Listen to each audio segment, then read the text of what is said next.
Actually, I would. I can do it on my own. I can. If this I love, then what is? I'm willing to take the risk. It depends. A little sneak peek into who I am as an artist and a person. Some people say it's by choice, that's my personality, and I say the only choice I've made is staying authentic to who I am or who I constantly discover as myself. I will just read to you my bio, my artist bio. Ooh, my phone is off. Hold on.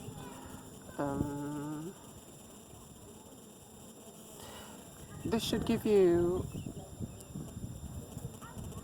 something to work around as to what my artist mission is and why I am the way I am authentically.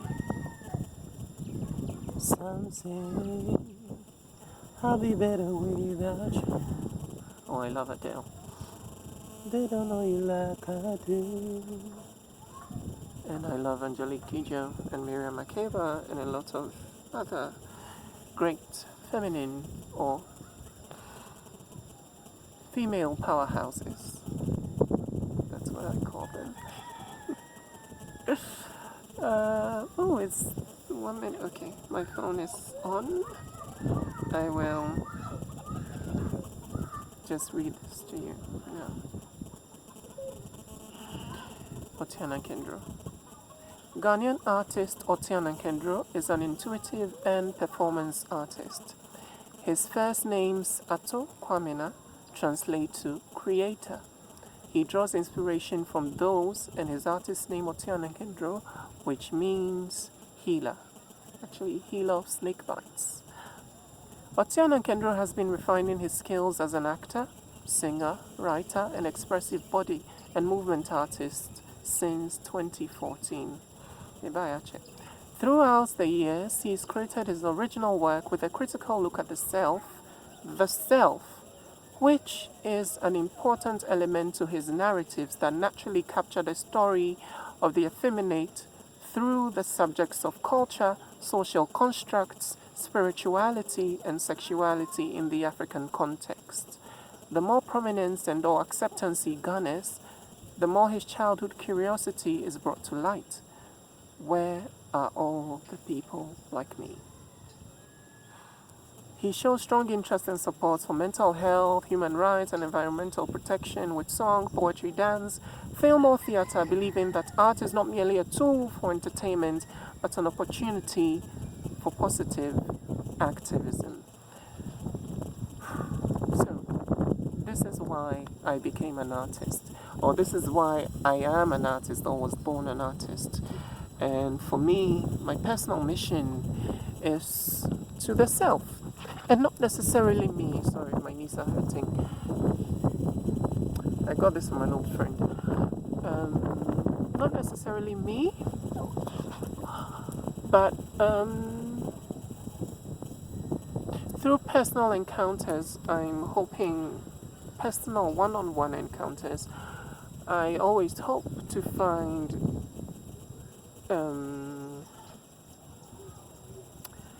the things that usually people don't say about themselves, that is also not visible to all the people they surround themselves with. And so for me, it's the delving deeper into finding what a person is or what makes a person. And it can be quite challenging as well, because sometimes emotions are at play. You get really, really connected to a person, and then the cord either gets cut or you have to cut it yourself. Usually I have to. But that aside, I won't want to go much into that topic. What I want to talk about today is the part where I capture the effeminates through the African context, what it means to live in a social context, spirituality, religion, amongst other things.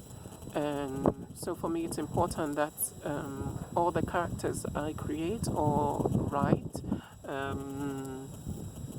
at least the majority of them or the main ones are effeminate. Because when I was growing up, I always say this and it sounds cheesy, but I didn't have role models. And that goes for many queer people, not just effeminates living in Ghana or across Africa. It's very hard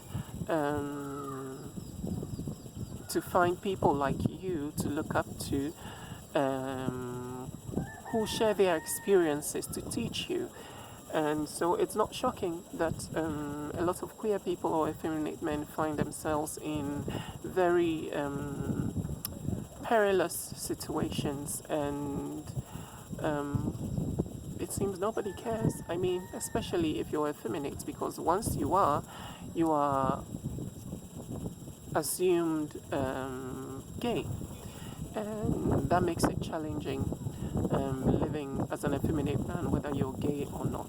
And like I said, while I'm tackling the self, I also don't want to make the experiences sound monolithic, because we are not a monolith. We are diverse people, effeminate as we are. Oh, that's a man going, he walks like a woman, dresses like a woman. Doesn't mean we share the same, we share or have had the same experiences.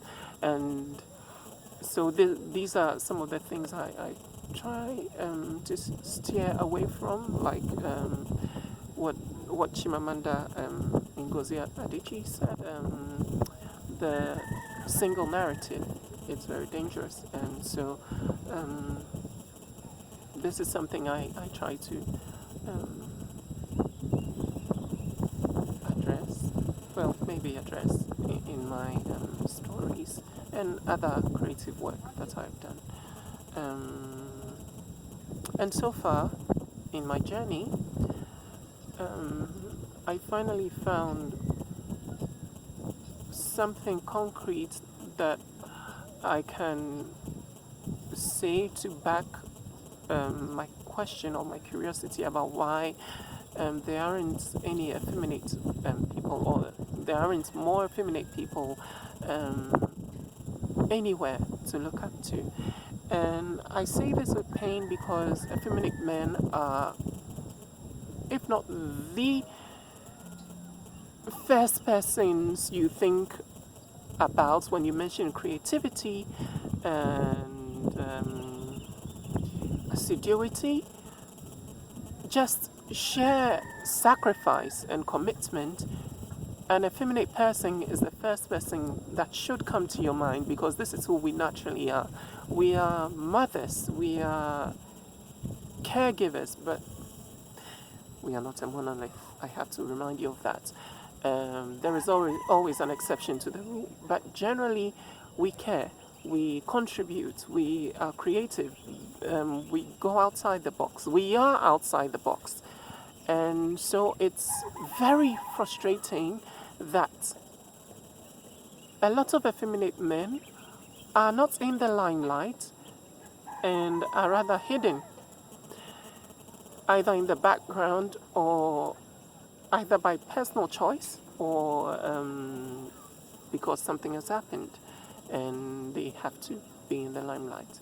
And what I discovered through personal experiences, working with people and just working with people in general, because I haven't had a lot of romantic situations to talk about, but through my experiences I realized that that even with all our creativity and everything, people find it easy and they do it with the knowledge that they're going to win, because they know that they will win. We live in a homophobic country, so we, no matter where we stand, whether with the majority or with the minority, we will always be forced to sit at the bottom of the whatever food chain. And these have been some of my experiences, and I also noticed that people just want to first they corner you as an effeminate person. They corner you either by love bombing you, treating you with luring you in with something that they feel you can never break away from, right? And then when you give in, then they start showing you their true colors. And some of the manifestations of that can be blackmail. After cornering you, they blackmail you, and then finally, well, obviously, cornering comes with manipulation. So cornering, manipulation, and then blackmail. And then when blackmail sets in, you are forced to either recoil, stay in your shell, because at that point you will feel so broken, so almost as if you don't matter. You are shattered completely. They make sure the attack reaches every corner. Your friendships, your workplace, everything. And so when that happens, then you're forced to bow, forced to hide, forced to never show your face again. Why am I looking at? Should be, yeah. And these have been some of my experiences, but well, I'm still here, and I'm still going to find out what the effeminate experience is. So if there are any effeminate friends you know, whom you feel like deserve more credit than they actually get, please encourage them and don't let them fall into that bottomless chasm of depression, because it's our number one killer. Depression and suicide. I mean, if you're not being haunted by the homophobes on the streets, and if pretending good people hiding behind fake Facebook, fake social media profiles, sending fake friends to attack you, if all of that isn't happening, then you are attacked. Like your personality is attacked, that you feel so broken that you might want to hurt yourself. So please, if you know any effeminate people, encourage them to be bold, to stay on their grounds, no matter what, no matter whatever scandal people try to bring their way, whether it's in the limelight or it's not.